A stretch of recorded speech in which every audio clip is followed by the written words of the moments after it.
appreciate it.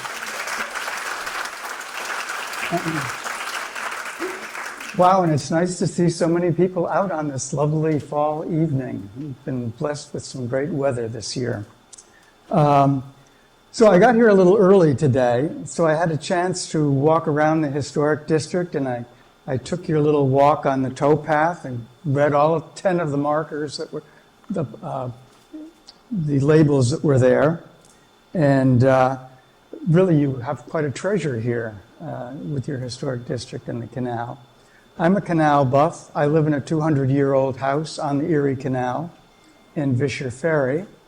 I live near Barge Canal Lock 7, so I would have had to go through 20 locks to get here if I had traveled on the canal. I took the thruway, though. I got here much faster. Lock 19 of the old Erie, the enlarged Erie, and we are having a big celebration on October 11th in Vischer Ferry, parades and all sorts of things to celebrate the anniversary of the opening of the Erie Canal. And I wish I was here yesterday to see the Seneca Chief, but I'm going to see it on October 15th because it's coming right by my door on October 15th. So anyway, we're here tonight to talk about stoneware, actually. And the canal had a lot to do with stoneware. I'm sort of the warm-up act for John. I'm just going to give you some basic information about stoneware and information about the Weitsman collection at the New York State Museum. So let's begin. So, stoneware in the 19th century. It was the plastic of the 19th century. Stoneware was used for a lot of things, and it was better than earthenware because it was impervious to water. It would hold water. It was stronger than earthenware. Stoneware was fired at a very high temperature in the kiln, and they would throw in salt when it reached the height of the firing. And then it would form a vapor and a glaze that would come onto the stoneware. So it's salt glaze, a salt glaze. Now, sometimes they would decorate the pieces to make them more attractive for the use in the home. And the decoration was done before the firing. And they used cobalt blue because the cobalt blue would withstand the high temperature of the firing. So this is a wonderful painting showing a potter decorating his ware.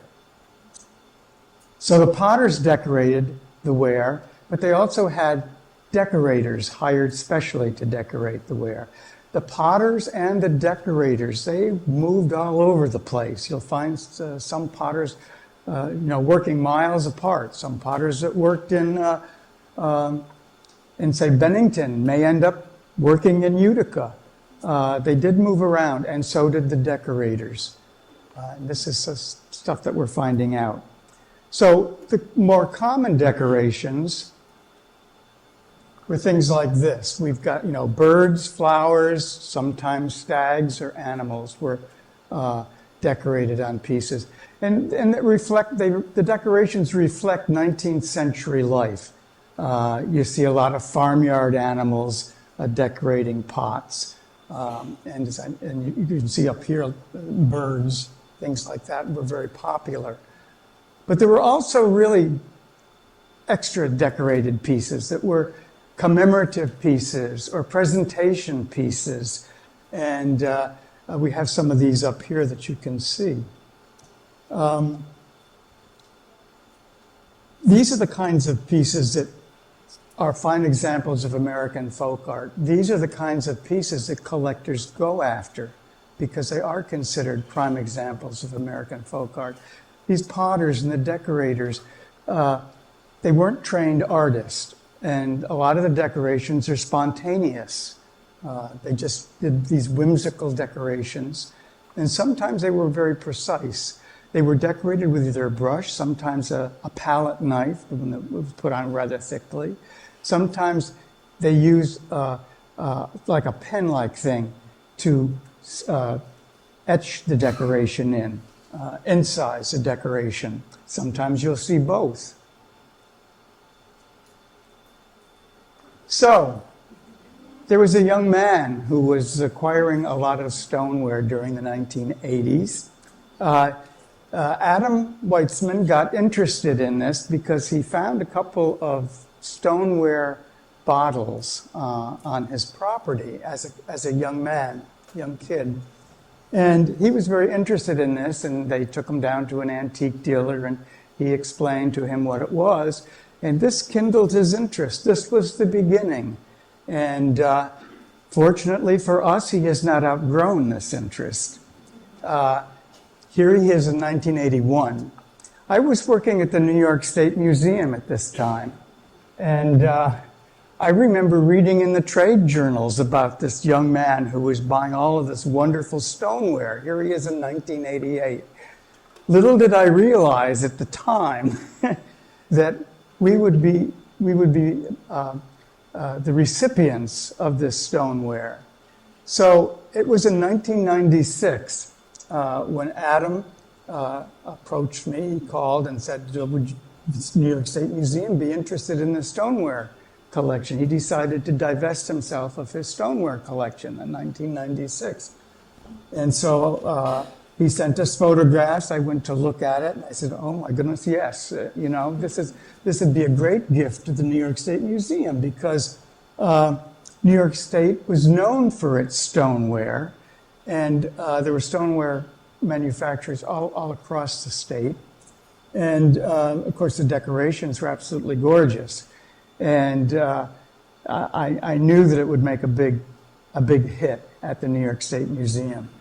And so the initial gift in 1996 was about 105 pieces of stoneware. That collection has grown because Adam continues to acquire pieces, outstanding decorated pieces for the New York State Museum, which now numbers close to 500. I think it's like 475 pieces that we have. And they're all magnificent pieces because he goes after the ones that commemorate events, the ones that are used for presentation. But stoneware was really a utilitarian ware. First of all, look at these pieces that he's acquired as a teenager. And now they're in the collection at the New York State Museum. These are the same pieces that he's photographed with. But stoneware was utilitarian. Not every piece was decorated. They made beer bottles, soda bottles, flower pots, pipes, clay pipes, colanders, all utilitarian wares. Marbles, match holders. All of these things, by the way, are in the Weitsman collection at the New York State Museum. Banks. This particular bank was so people could save up to go to the World's Fair in Chicago. I think that was 1893. Even water pipes and spigots and things like that. Food preparation and food serving. A lot of stoneware vessels were made for this. Here's a nice picture with a bird on it. The 6 on it indicates the number of gallons or quarts it would hold. Butter churns.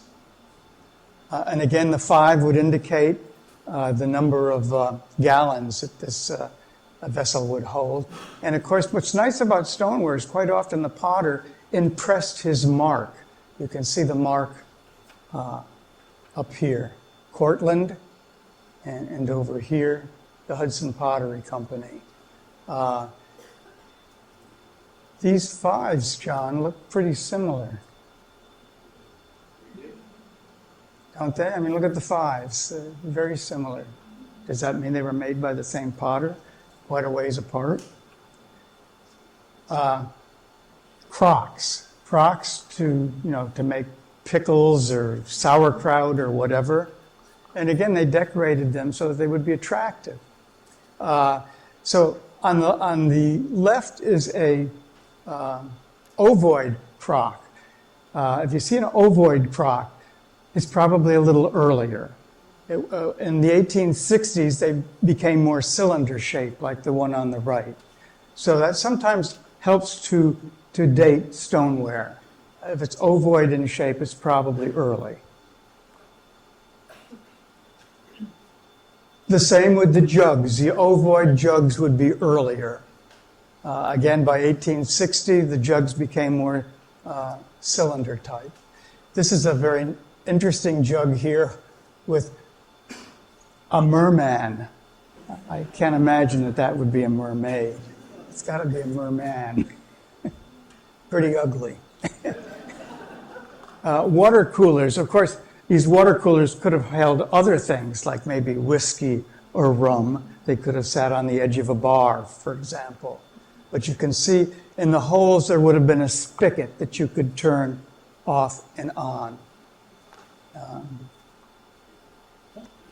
So, as I mentioned, stoneware was made in practically every place in New York State.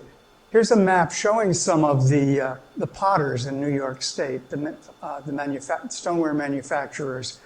And if you look at it, you can see that they're all along the waterways. They're along the Hudson River, or they're along the Erie Canal, or those canals that went off of the Erie Canal. So why was this? It's because the clay that they needed to make stoneware was only found in Bayonne, New Jersey, or in parts of Long Island. So the clay had to be shipped up on the waterway system, the Hudson River and the Erie Canal, to the various potteries along the way, including Lyons. Here's a boat with the clay, and they're shoveling the clay off the boat here at Lyons. So whereabouts was this on the canal here in Lyons? Where was it? Down on Canal Street? It's a great photograph. So not only was the clay brought up from Bayonne, New Jersey along the waterway systems, but then when the completed crocks and jugs and all of the completed stoneware was shipped out on the canal. So here's a postcard that was sent out indicating that we send our stoneware boat east next week. Please reserve your orders. This is N.A. White and Son. And they say they'll be in Fultonville about October 1st. So if you own a general store along the canal, the boat's coming by with the stoneware, and you can buy some. Now, you ordered it ahead of time, and you would order it off of something like this. This is a list of the stoneware that the pottery would offer, and you could put down the number of pieces that you wanted right on this broadside, and then it would be sent out on the canal boat. So the canal was very important to the stoneware industry. And of course, the potters themselves and the people who worked at the potteries. These are employees of White's Pottery in Utica. This was taken about 1905. So as I mentioned, the Weitsman collection at the museum has these wonderful pieces of American folk art.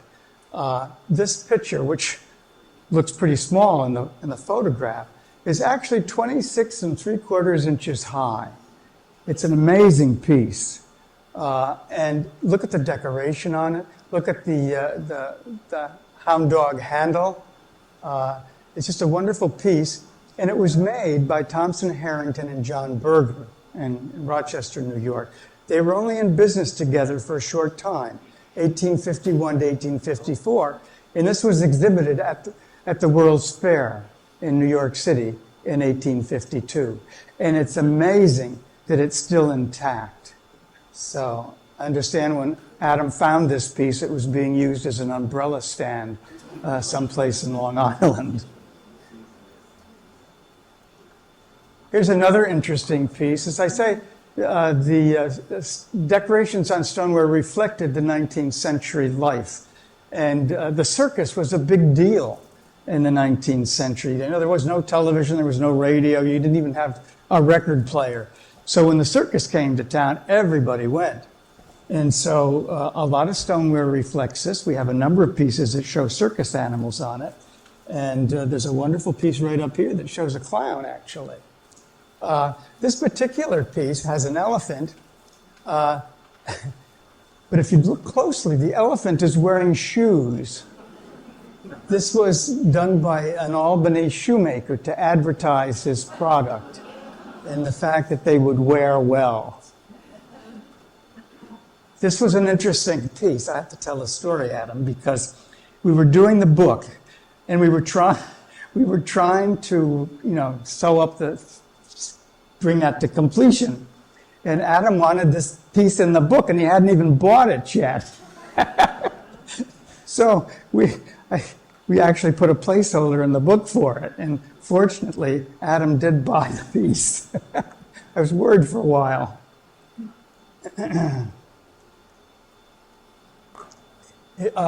Here's pieces, as I say, these are churches. All of these stoneware, the two crocks and the jar, depict a church. This one up here is from Lyons, New York. Does anybody recognize this church? Could it be a building that was around here? And again, the 2 would be the number of gallons, 5 gallons here. Excuse me? Could be the Catholic church that was at Butternut Street. I saw the Catholic church, but it doesn't look anything like this. Well, it's bolts and removed, but it's right next to where our museum is now in Lyons. Oh, okay. The first Catholic church was built in the side yard there. Okay. Well, I guess it was probably something, some church here in Lyons. These are also pieces from Lyons. A fisherman on the left and a hunter with his hunting dog on the right. Very interesting pieces. I mean, this is the kind of stoneware that you don't very often see. And we are very fortunate at the New York State Museum that we have Adam as a donor. This is an exhibit that we have there now, looking one way. Some wonderful pieces of stoneware, as you can see. And there's a picture of the boat at Lyons right there in the exhibit. And Adam is working on building us a gallery at the museum. So, I mean, this is only like 40 or 50 pieces of the 450 pieces that we have. So he's offering to build us a gallery so that we can get them all out of storage and on exhibit, and people can just come and drool when this is completed. So I hope you'll all be able to come to the museum and see it. Now I end with a personal note because my great-great-grandfather was a canal boat captain from Lockport. And this is him in this picture right here. And my great-grandfather, Easton, you can see the boat was named for his 2 kids. This was the youngest kid, George, okay? This was taken in Buffalo. In the 1960s, George was still alive, and somebody interviewed him, and he talked about, working on the canal with his father. And he talked about the boat was filled with grain in Buffalo, and they went down to New York, got rid of the grain, and guess what they put on the boat to bring back? That clay from Bayonne, New Jersey, for the stoneware manufacturers. And they brought it back and probably dumped some of it in Lyons, some of it in Rochester. So sort of an interesting connection that I have to this. So now, main show.